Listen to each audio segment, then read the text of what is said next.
My name is Boyd Varty. I think of myself as an artist of experience. My passion is to create transformational experiences for myself and others as a way to explore what it means to truly live.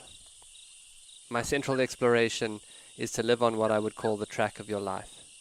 To me, this is to live courageously towards the discovery of what you are called to and to what life asks of you. So much of how I live has been informed by my passion as an animal tracker. I'm following the trail of my own life and reporting back. This show is a daily broadcast from a treehouse on the Londolozi Game Reserve in the wild eastern part of South Africa. Londolozi is a 14,000 hectare wilderness reserve adjacent to the Kruger National Park. The land is home to lion, leopard, rhino, elephant and buffalo, as well as a variety of other animals. I am your host, Boyd Varty. My goal is to spend 40 days and 40 nights alone in the wilderness to explore the archetype of the mystic in nature and hone my skills as a tracker. These are my daily stories. Day 6. Myth-making tree trickster. Now, let me try and answer the question I left you with yesterday. I will answer it by telling you an ancient story that I just made up. It would be good if for a moment you imagined yourself around a fire on a dark night. So dark that you could only just see the faint faces of the others around the fire. And don't listen with your ears or your head. Try and listen with the wild part of you. Pull the children close and push your rational mind away. A myth is a lie about the truth. This is the story of Lalela, the wildebeest, and the man. Once upon a time, in the wild eastern part of South Africa, lived a man. This man lived on the bank of a river in a beautiful tree. His house was made of zebra skins, and his ladder up into the branches was a single tambuti tree he had cut footholds into. His life was simple and good, but he felt like half a man, because he could not cross the river to explore the enchanted land on the other side. Oh, the stories of that land across the river. There, it was said that honeybees had no stings.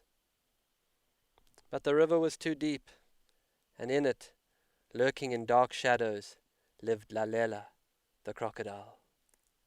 Lalela was famous for eating a chief's daughter, and people feared the dark recesses of the river. One day, as the man rested in the tree, he caught sight of Hongoni, the wildebeest, happily crossing the river to the other side. Hongoni was a silly-looking creature, with jaunty horns, screwy eyes, and the buckest buck teeth a buck ever had. Hongoni's genius was that he appeared so silly. The man called out to Hongoni, "Canoe, canoe, what must I do to cross the still pools of Lalela's lair?" Hongoni turned and shouted back, "You, my friend, must travel fair to the source of the river and find Queen Shalati there. And if you can bear her beautiful dance, she will give you the reed flute, the flute of trance." Well, the man traveled all day and traveled all night, and arrived at the source just at first light. Many other men had gathered too, for the dance for the flute would begin soon. Of Shalati's power no words can be spoken. I offer these as a mere token. She was brown and full and kind and strong, and her beauty entered you and played like a song. And she moved and danced, all stillness abated. The men could not stand the desire she created. Some tried to grab her and make her their own. Some tried to cage her and take her throne. She brought up such feelings that men looked away. Rage, despair, desire are a few to say. beauty, power, magic. The men feared to feel so much, so they tried to control it and use her as a crutch. But the man from the tree sat still through it all. He thought of his tree and sat still and tall, unmoved, though he felt it all. The men who could not be still with what they felt were taken one by one away. Queen Shalati granted the one from the tree the flute that day. Back to the tree and the river he went. To cross to the far bank he was so hell-bent. There he saw Hongoni on the far side, grinning skewly with wildebeest pride. Into the water with terror he went, down into Lalela's lair. He held his breath, though he needed air. Lalela approached, cold, old, and bold. For a second he feared a tale he'd been sold. But he steeled himself, and with some resolve, he blew his last breath into the flute. And with that he found himself out on the other side, with Hongoni right by his side. The land was so different, or was it the same? Hongoni said, or is it you who has changed?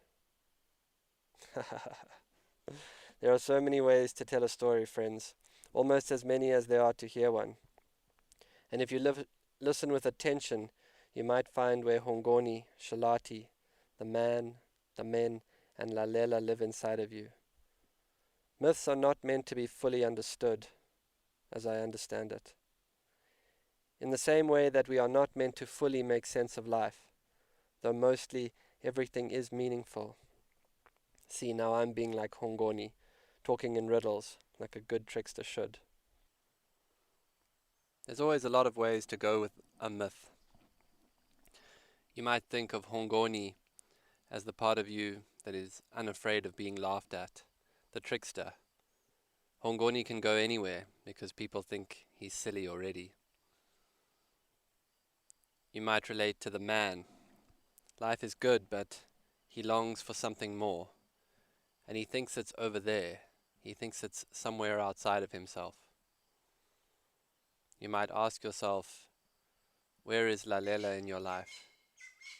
Where is the deep parts of you down in your psyche?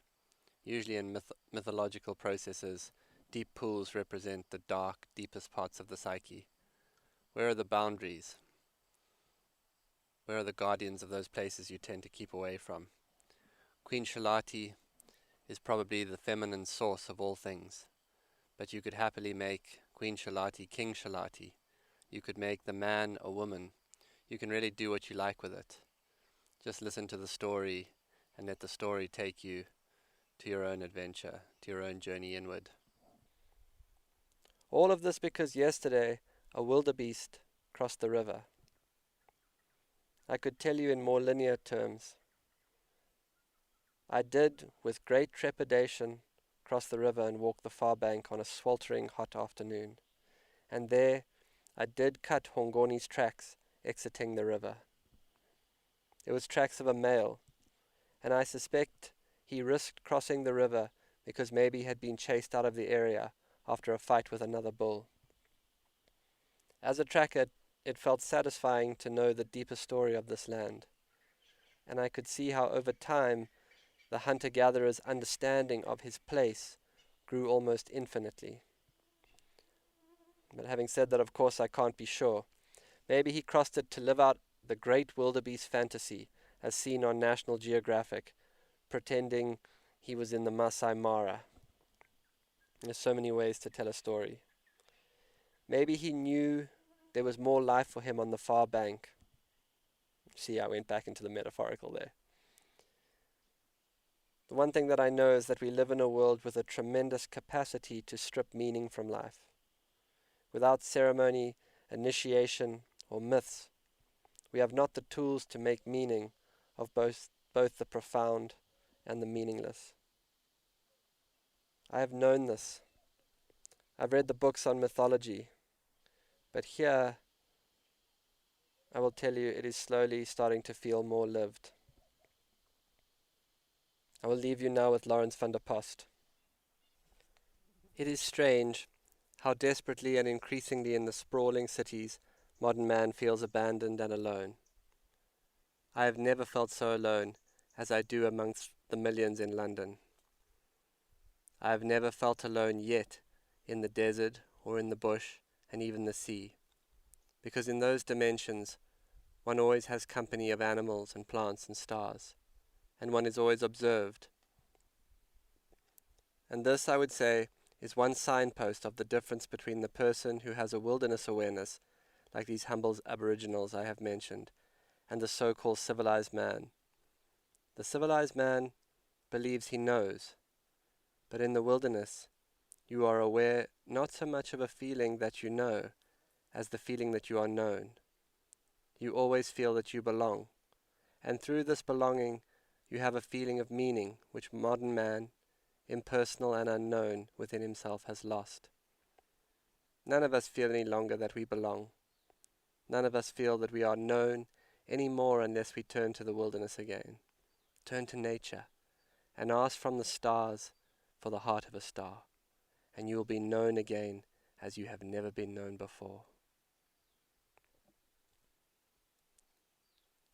We have to become once again not only the voice and the reason of this grievously wounded earth of ours, but its healer and defender, with a reverence for all its defenseless and vulnerable, and so restore it to the totality,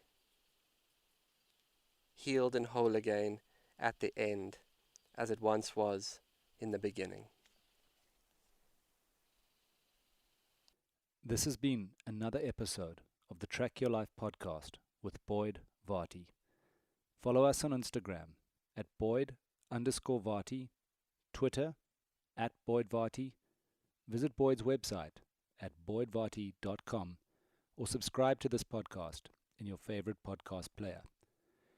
Please rate and review this podcast so that more people can find and enjoy it.